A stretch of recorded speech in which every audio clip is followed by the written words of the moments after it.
Good morning everyone. আজকে দেখতেই পাচ্ছ চলে এসেছি নতুন জায়গা থেকে। আজকে ব্লগটা শুরু করছে। এটা হচ্ছে দিদির বাড়ি। কালকে দিদির বাড়ি এসেছিলাম, রাত্রেবেলা এক জায়গায় গেছিলাম, সেখান থেকে একদম ডাইরেক্ট দিদির বাড়ি ছিলাম বাড়ি চলে যাবো সকালবেলায়। আর দেখতেই পাচ্ছ এখানে গোছানো চলছে, সকাল থেকে এক কাণ্ড হচ্ছে, সকাল থেকে খোঁজা কাণ্ড হচ্ছে।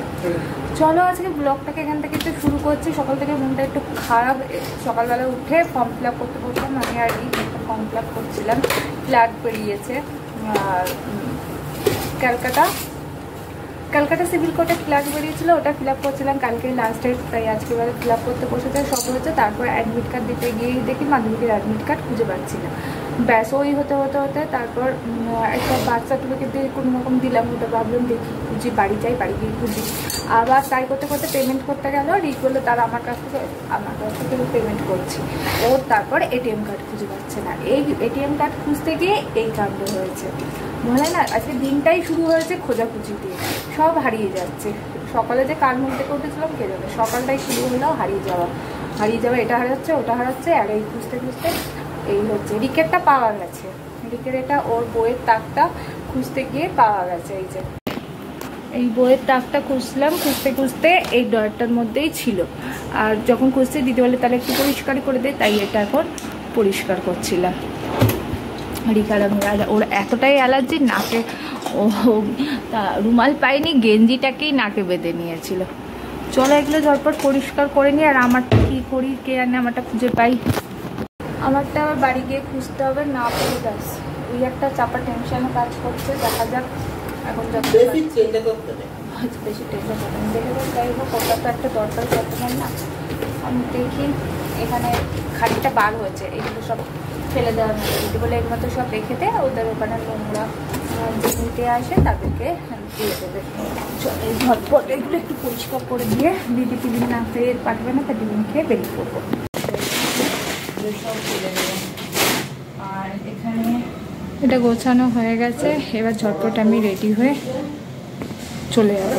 এখানে এই যে এতগুলো গাড়ি হয়েছে, তাও অর্ধেক জিনিস এটা ফেলতে যাচ্ছি বলে ফেলবো না। আমি বলে এটা ফেলে দিই, বলছে না ফেলবো না।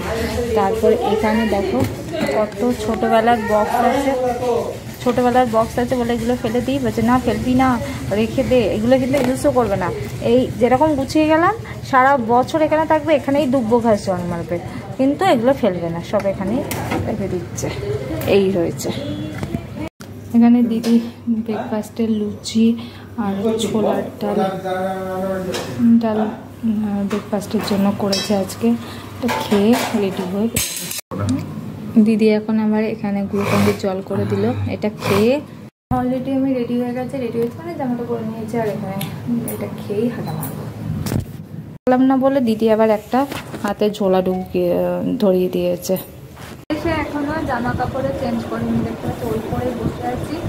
এতটা টেনশন হচ্ছে না কীভাবে যে আমি বাড়ি এসেছি আমি জানি। কোনোরকমভাবে বাসে উঠে কোনোরকমভাবে দৌড়াতে এসেছি। বাড়ি এসে মিষ্টি সব খুঁজেছে, মা বলেছে সব খুঁজেছে, তাও ভালো নিজের চোখে একবার বিশ্বাস না করলে না ঠিক হয় না। তাই সমস্ত কিছু মিষ্টি খুঁজলাম, উপরে গিয়ে খুঁজলাম।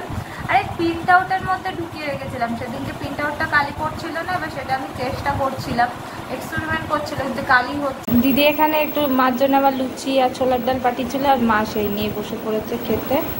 আর দেখো ওখানে আবার বেদানা পাঠিয়েছে, কলা পাঠিয়েছে, এগুলো সব পাঠিয়েছিল। আর এর মধ্যে আছে, এটা খোলো, এর মধ্যে ও আমাকে খেতে বলেছিল আজকে নিরামিষ বড়ার তরকারি করবে, তাই খাইনি বলে আবার এক কারি বড়া পাঠিয়ে দিয়েছে। ঝোলটা হয়নি, তাই বড়া, তরকারি, লুচি, ছোলার ডাল সব পাঠিয়ে দিয়েছে।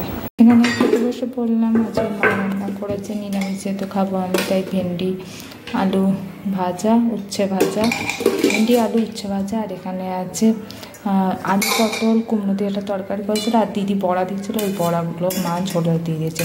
আর এখানে ডালের বড়িও দেওয়া আছে।